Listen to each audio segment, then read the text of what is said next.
그런데 데자뷰가 뭐예요? 데자뷰, 이미 보았다는 뜻이지. 최초의 경험인데도 불구하고 이미 본 적이 있는 것 같은 현상을 이르는 말이란다. 재밌지 않니? 손님들은 우리가 파는 자투리 예지몽에 예쁜 이름까지 붙여주었어. 정말 독창적이야. 달로구트가 감탄했다. 페니, 그거 아니? 대부분의 손님들은 데자뷰를 신기해하긴 하지만 뇌의 착각 정도로만 생각하고 무시해버린단다. 웨더 아주머니가 말했다. 정말요? 에이, 너무 시시해요. 기껏 예지몽을 팔았는데 겨우 이 정도 반응이라니. 페니가 김샌다는 듯 목덜미를 긁자 달러구트가 껄껄 웃었다. 바로 그 점이 중요하지. 미래를 봤는데도 아무도 혼란스러워지지 않았잖니? 저는 이 책에서 가장 재밌었던 에피소드가 이 데자뷰 에피소드였거든요. 우리가 알고 있는 데자뷰라고 하면 안 겪은 일인데 겪은 것처럼 느낀다는 거잖아요. 그래서 아, 이거 꿈에서 본 것 같아 라고 얘기를 하곤 하죠. 근데 이 달로구트 꿈백화점에서는 데자뷰를 예지몽의 짜투리라고 얘기하고 있어요. 왜 우리 예지몽이라는 말을 딱 들으면 미래에 엄청나게 큰 축을 하나 바꿀 수 있을 것만 같은, 그래서 그만큼 책임감이 느껴지는 단어이지 않습니까? 그렇게 큰 예지몽들은 다 만들어가지고 비싼 진열대에 이렇게 해놨고, 그걸 만들고 나서 남은 짜투리를 못 만들고 나서 남은 천으로 머리끈 만드는 것 마냥 아주 야무지게 판매를 하는 게 바로 데자뷰라는 거죠. 그래서 예를 들면은 만약에 월드컵에서 어떤 선수가 역전골을 넣는 거, 그래서 결승을 하게 하는 아주 중요한 골을 넣는 장면을 예지몽으로 만들어 놨다고 해봐요. 그걸 만들고 나서 남은 짜투리로 데자뷰를 만들어서 팔면은 그 데자뷰를 꾼 사람은 이런 거죠. 이게 뭐 결승골이든 뭐 월드컵이든 이런 거 상관없이 그냥 그 선수가 골대를 향해서 달려가는 딱 그 장면, 그 한 장면만 딱 꾸는 거예요. 그러니까 이게 예지몽은 예지몽인데 아무 의미도 없고 뭐 바꿀 수 있는 것도 없고 사실 쓸모도 없고 그렇긴 하지만 예지몽은 예지몽인 거죠. 저는 데자뷰를 가지고 상상력을 펼쳐서 뭔가 이야기를 창작해야 한다라고 한다면 무조건 과거에 있었던 일을 내가 잊어버렸다라는 그 틀 안에서 썼을 것 같거든요. 근데 저와는 전혀 다른 시각으로 미래의 짜투리라고 설정을 한 게 되게 신선하고 재밌더라고요. 아무튼 프로이트는 아마 저랑 비슷한 생각이셨던 것 같습니다.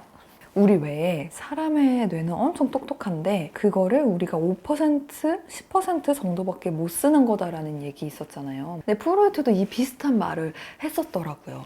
프로이트는 사실 사람의 뇌는 엄청나게 좋은 기억력을 가지고 있어서 한 번 본 정보는 전부 다 입력해서 기억을 하는데 우리가 이 입력된 정보들을 전부 꺼내볼 수 있는 능력이 없어서 자주 접하는 것들만 자주 꺼내보느라 이 깊은 무의식에 저장된 것들을 꺼내지 못하는 것뿐이라고 말했습니다. 이게 우리가 겪는 데자뷰에 대한 완벽한 설명이 되지는 사실 않을 것 같긴 해요. 아, 그런 거 아닐까요? 요즘에는 하도 SNS를 너무 많이 하니까, 특히 이미지 위주의 SNS를 너무 많이 하니까 그림으로 본 정보들도 다 입력을 한 거죠. 근데 내가 그거를 직접 본 적은 없지만 언젠가 한번 스쳐본 그 그림이 본 것 같다라고 생각을 할 수는 있을 것 같다는 생각이 방금 떠오르네요. 근데 데자뷰에 관해서는 여러 관점들이 있어요. 양자 물리학적으로 해석하면 우주의 시공 구조가 왜곡됐을 때 평행 우주가 우연히 교차하면서 생기는 현상이라고도 하고, 그 낯선 환경에 처했을 때 사람들이 뇌가 그곳에 빨리 익숙해지도록 뇌가 의도적으로 착각을 일으키는 거라고 얘기하기도 한다고 합니다. 뭐가 정답이든 간에 데자뷰는 재미있고 독창적인 이야기를 만들어내기 참 좋은 현상인 것 같긴 해요. 이번 주에 당장 녹음하러 갈 거예요. 도와주셔서 정말 감사해요. 진짜 꿈이 대단하긴 한 것 같아요. 그렇게 안 풀리던 일이 풀리는 걸 보니까요. 정말 큰 신세를 졌습니다. 남자는 달러구트에게 꾸벅 인사했다. 손님, 저에게 고마워하실 거 없습니다. 그건 그냥 숙면 캔디였거든요. 잠을 잘 자게 해주는. 영감이라는 말은 참 편리하죠. 아무것도 없는 상태에서 뭔가 대단한 게 툭 하고 튀어나오는 것 같잖아요. 하지만 고민의 시간이 차이를 만드는 거랍니다. 프로이트와 달로구트의 의견이 일치하는 부분입니다.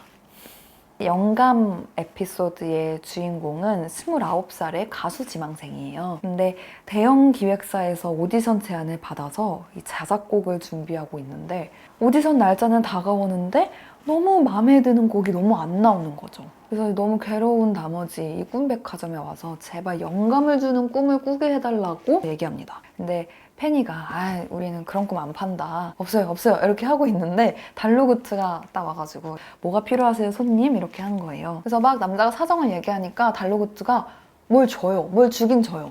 그러고 나서 남자가 갑자기 영감이 떠올라가지고 막 진짜 마음에 드는 자작곡을 만들어내거든요.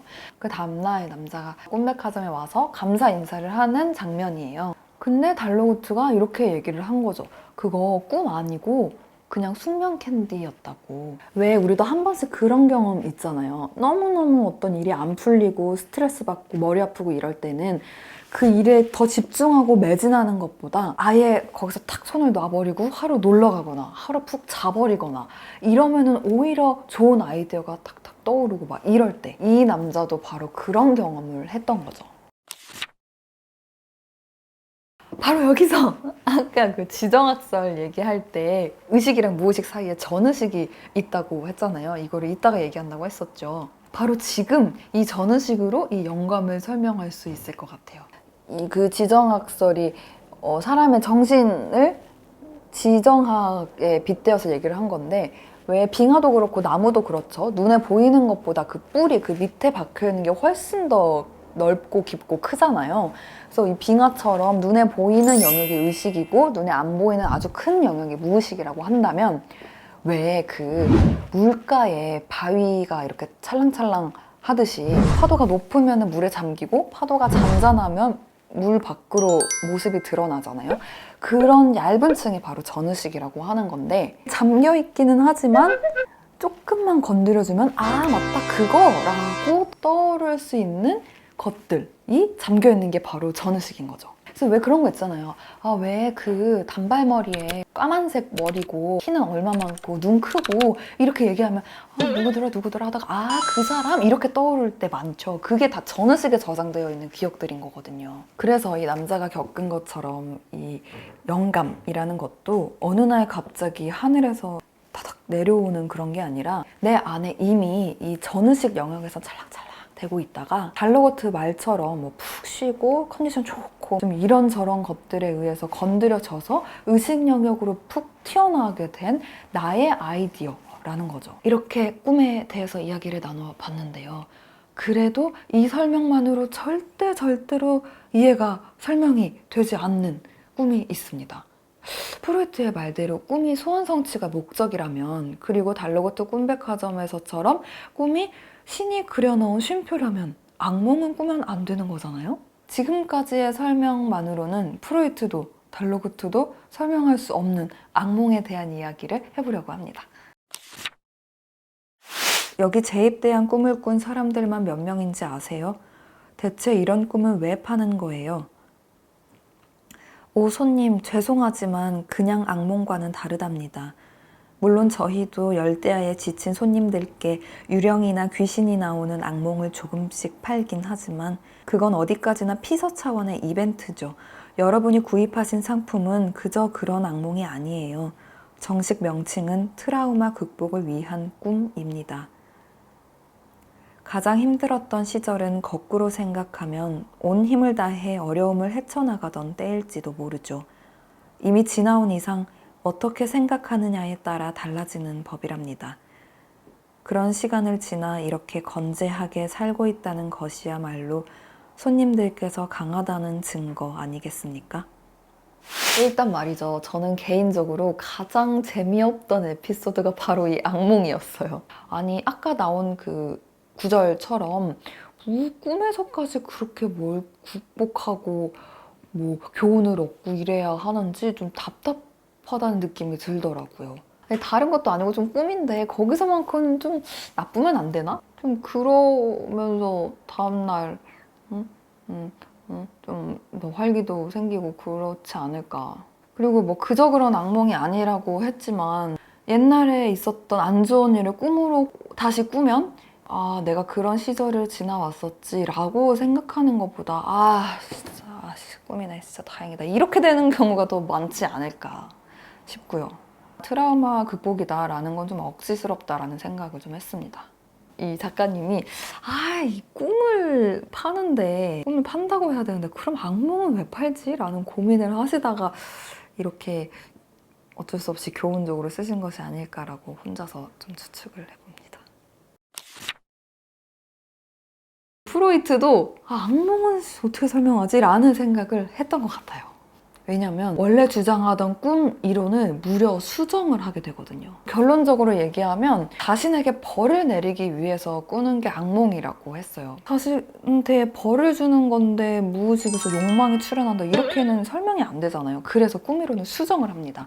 그렇게 해서 나오게 된 게 구조론이라는 이론인데요. 인간의 성격이 이런 구조로 되어 있다라는 이론인데요. 이렇게 사람 성격이 초자아, 자아, 이드로 구성이 되어 있는데, 간단하게 말하면 이 자아라는 애가 초자아, 간단하게 말하면 양심 도덕이라는 것과 이드, 간단하게 말해서 욕망, 본능이라는 것, 이 사이에서 자아가 왔다 갔다 하면서 현실에서 적응해서 살아간다는 거죠. 그래서 아까 얘기했던 지정학설과 굳이 비교해서 이야기를 해보면, 눈에 보이지 않는 무의식에는 충동, 욕구, 이렇게 날 것 그대로 날뛰고 싶은 그런 본능이 있을 거라고만 추측했다면, 이 구조로는 거기에 양심, 도덕이 추가된 거예요. 그러니까 그런 날 것 그대로의 충동적인 면도 사람에게는 있지만, 그런 것들을 가르치고 혼내고 억제하려는 것도 사람에게 있다고 얘기하는 거죠. 그래서 이 구조론에 의해서 악몽을 설명하면, 초자, 즉 양심에 찔리니까 스스로 비난받을 일이라는 거를 애초에 스스로 알고 미리 자기에게 벌을 내려버린다는 거예요. 악몽으로. 그래서 왜 드라마 같은 것도 보면 죄책감에 시달리는 악역들이 악몽 꾸면서 안 돼, 안 돼, 안 돼 이러다가 막 깨어나고 막 이런 장면들 나오기도 하잖아요. 그게 너무너무 끔찍한 꿈이지만 꿈이니까 죄책감도 덜고 현실의 마음의 짐도 덜 수 있도록, 그렇게 자아를 건강하게 유지할 수 있도록 하기 위해서 악몽을 꾼다는 겁니다. 내가 날뛰고 싶어하는 본능이 있다는 거는 알았지만, 그런 나를 억제시키고 조정하고 싶어하는 것도 이미 내재되어 있다는 이론은 좀 흥미로웠던 것 같아요. 근데 나를 억제시키려고 하는 것도 어떻게 생각하면 그것도 욕구가 아닌가 하는 생각도 들더라고요. 어쨌든 그렇게 억제시켜야 하는 이유가 이 사회에서 안전하고 평범한 사람처럼 여기서 안 쫓겨나고 살아가기 위해서 억제하는 게 아닐까라는 생각도 들었습니다. 오늘은 이렇게 프로이트 꿈 해석을 기반으로 달러고트 꿈 백화점 리뷰를 한번 해봤는데요. 어떠셨나요? 아주 길고 길었죠. 많이 알려진 이론이긴 해도 그래도 이론인데 너무너무 간단하게 말하려고 하다 보니까 많은 부분이 설명되지 못하거나, 그래서 그 빈틈으로 왜곡이 생겼을 수도 있다는 점 꼭 양해 부탁드립니다. 조금 더 풍부한 독서가 되셨다면 정말 좋겠습니다. 그럼 다음번에도 재미있는 리뷰로 돌아올게요. 여러분 모두 안녕!